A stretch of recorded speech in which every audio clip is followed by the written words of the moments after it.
Oi. Ile video si mata il tatu wala sfale ile ngi ka ko relax ani me kong fa ai o le ngali ni tanga tani o tanga tol ma tua lau vale a ngali ile ia o fa pele si aso ala se fo ile se ka ko fa longo se la fenga ngui mo tanga tani ia o le se taimi te le ne o por kala melling sa si tatou watu si tatou whanongolongo ia mo le ulu i taimi ar whamongianga ar kakara sa hai aironga kari ia o la kamare la kamala ua lea pepe whanko e sere ia na tatou he tangata na sentinga minga re video rea la tatou atu mua i o le kari a leo e pe a le isau paroro o le mokua whako ko a le lei o le wharengangu ar kamaro sa ia o si mea lau whafonga i le tali le ana tamano mre sau noanga whamanu ianga o asa soifu ar kamanoa i le ngangana wha Britania. We're here with Mom and Mike, Tasha, and Hine and Jenny Ivana to happy birthday to you, son. Today is your birthday, and remember today is your 30 years old. And also Senio, I remember the time when I was looking for Mom and I didn't know Mom was going to the hospital by herself. And I found out she's going to the hospital. She drive herself to the hospital and then she's going to have you. And I was rushing the hospital. When I get there, Neil, you're already out from Mom's stomach. And I just thanks for Mom for that. She didn't wait for me or anybody else. She just grabbed the car and go to the hospital and blacked out. So now, from that day up to now, it's 30 years old. It's a lot of years God gave it to you, Neil. As you know, in our family, we are church people. Our families, we have our faith in God. So the most important for me here and Mom here, just to continue that, Neil, even you know you've been away because you want to be away from our family because your talent's football. So don't forget that. Is go to the church, go to the mass, and stick in the way we start from this family. We're happy, we're here, we're happy to support you for what you want. Now you got your family, you got your whono and the kids. It's more even make me, Dad, happy and Mom here to support you. Doesn't matter for us. It's what's matter for Dad is keep going the way we start. Yeah. So Famunyanga Moe Senio. So and there's a little story about you. Michael born in the 4th of October in 1991, and Tasha born on the 4th of October.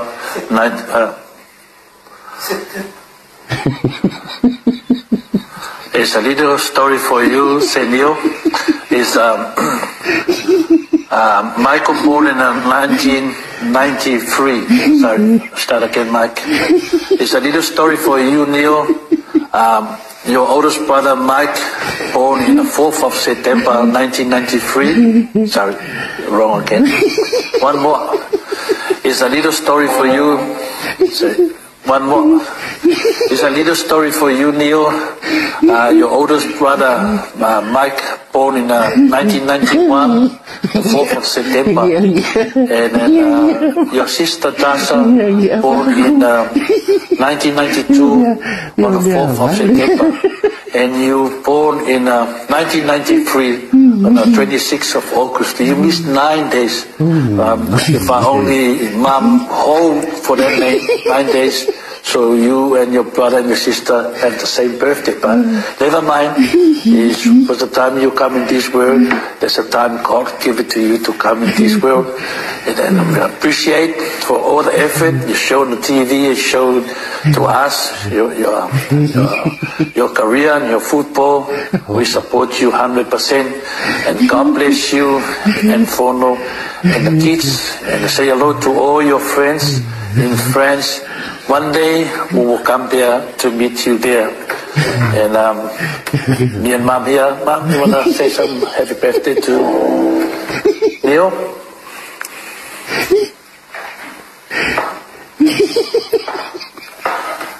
Okay, Neil, I have to say this in Samoan language. Manuia tele le tolu se fulu tau sanga o lo soifua, vai to sa se Neil tole foa, pa manuia foi le.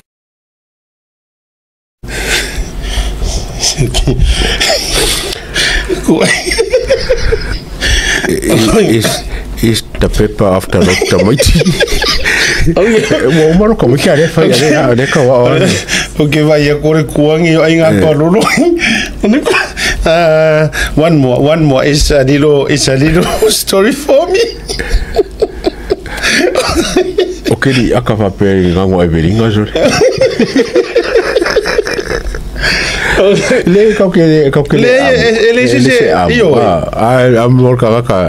ole mori tangata a wailoa e vai tulo nanga lewa maua mana tu mai foi pe no fai atu e ke sola malo kau fai e ke kau fai e ia ar kai me mawai oe ang fa mo e ana na mana tu lai le sisi o a me o amuailen ka ko nganga a ole mea a e si la fia ele o le levo mawarunga leo le ingidis ku ulo kau faadidi ku ulo fia lau valea ku ulo lau o tangata guso le nganga kongwanga le ale no kango wia batulu melia se ito e fa popula atu ma to e tongi atu o do fofonga le leanga o le mea e tau o le Ola Aamu ma le lau valea wa o le tou campaign tonu wa le sa amata o I kongwa de mautale o le mautale le mautko vi inga le prokalame le o I kongwa nga fanga u le campaign le lau ai valea tulo esa o le atu na latu waili moni lunga lau le valea o le tunu I maukare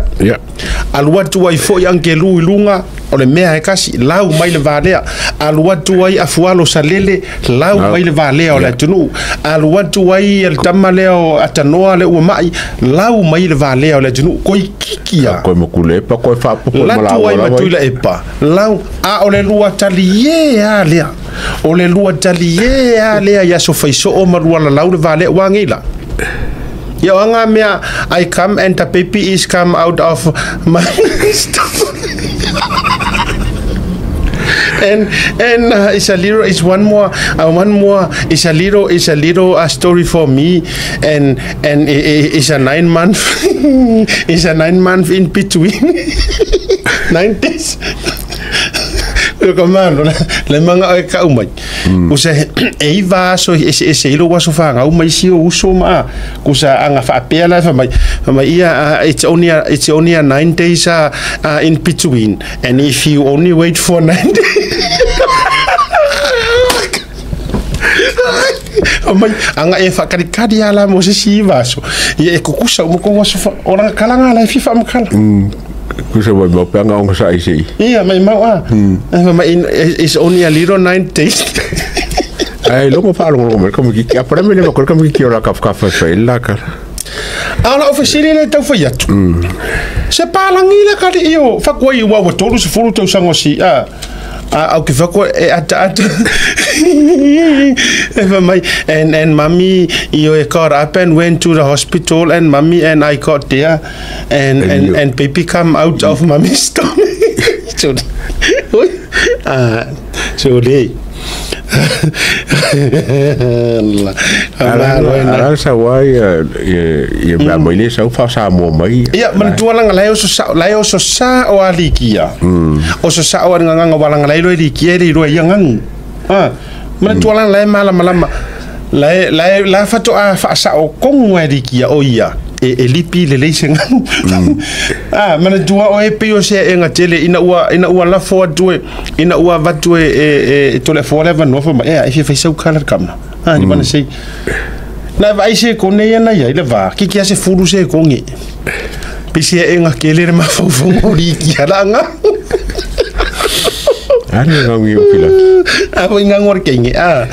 and whoever wants to shower, there's a shower over there and there's a shower over there. O ila, o lai ka usa o ali kia ia. Sa ia. Isi mena ngang wa ye le loe a, le loe a u wa, le loe a ngang, le la fasa mo sa wa kam. Mai le ma ngai o le fasa mo ngai. Tato ai tato ia le. Ya mela le ke ro le mo le meku.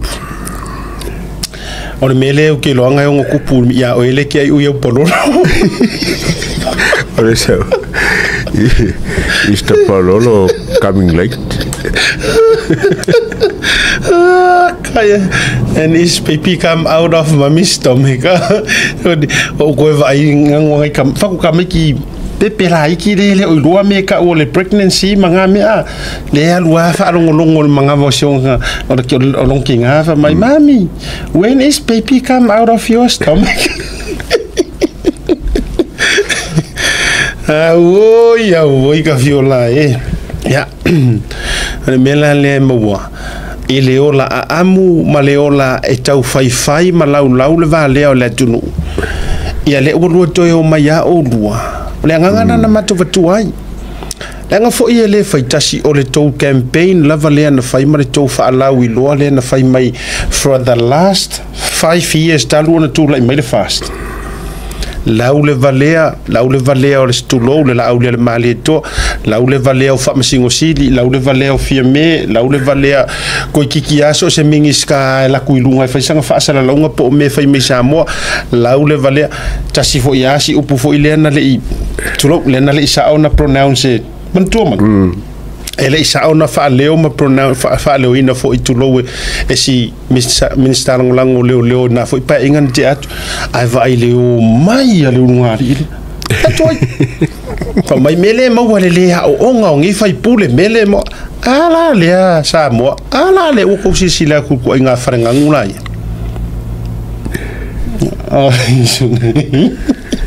e ale na e te le se nga luenga to fi fai ol mela le te loai ya walanga mana tu o kakara le ke fi siringi ai wa dilo o ke fi siringi ai da wori ya kama mai nga ko i fo lungon mo kala o mana tu fo i taimi na tu sa wai na mata ina sa na o ile na sa wai Samuel mata fa ma fa so tu le lungon proclamer ni and I remember this wa ole ala pula li mongi le sin ke le ngali fo masi ilunga credit to fa fa sala laula na e ai kido mai fa mai o me fa mai ni sila o me le leisengia ele o ka vai la ka ko e fa le nanu ya ole na le la ka ko kido ngai likio a fa le kom a lui el professor fa ka ngo le wa ngale a lui doctor Papua New Guinea agent of Papua New Guinea whakarangole ai aluaku ia ka ngoa sanga wa aiari kiwi e ki mamau aku longa iloa ai laku whakarangoa baangalei alaku e malimongi o whaipule ia alaku e mafonkoe alaku e maraulia ai oka korongi likioa kusa fa lea la uri ka ka poko ye ila kofisili em fa so vanga ye ko fa me le la fa a foi lo te fa ya tuai no ele o se tala evene ai ele fanga ina over tuali tala le tu lo wa ele fanga ina over tuali tala le lenga uma nei kem o to sila HRPP himo to ye HRPP o to sila lai tu ai nga itu ai nga fa sala lawia le nga ko wo fo ngi fa yi ko campaign na le te fa ya o to wo fo o to wa ai la ya ile tu langa le e o ai tai Australia e o par mi Australia ma mingi ska Australia ele ropo fe ngo ngi singing mele weekend le no inai no uisingi whaasingo mai na whaasino mai na iau tau ainga i o ia le whale ta vale whaia ia e whaia ia whaasalalonga ia le ungali lea e whaile la whale ta vale matulanga whapena neo ai e ave ai whaalawi loa ale HRPP e whai mai ai no vai tu fo ile time fo me whaalawi loa digicel. No, and it's about time me acknowledge me ia. Le nga ye foi le seri lo ia le nga so mai opina me mea. Nga so mai I fa le anga le fasara longa le au mai ai fa le anga mai ia foi ne le tomo foi fa le anga ia company le eveni le fasara lau I manisio company even le SMI. Ai se fa ya tu la manu o mana tu la tu langa le. O le titi salo Samoa ma sangi fa ye fa lau lo dunga I. Tele lo po ia tele lo le Vodafone o tele lo initial company wo to sila la ta to ile mele o tuai nei wa foi la o ma fo fonga pe foi la tamale o pira mea le o kale lo po fe wala fila fie o le vana ma lu ia tunga manule ngi au kilangi e sau ngor por kala mel nei au ma fono o mana tu le time le nei le ngor to inga mentality le mana tu fa tau fa fie popoto e o mai e lau mai le vale o le tunu au to sila tu la Samoa ile luma o sa vala si mar matanga o ngi ko inga fare fa sa lau to inga tanga nei le o mai fai mai fa lau lo le HRPP wa fa luma ina ile la lolangi le oi mai fa la tato ele pe no fa tu pe la va pe o so ele si pango ta le I Samoa le tamititi le na lo na o langa ato o le fale pui o misi pa wale a rui fo fa nga mai e vifo e mana tua mai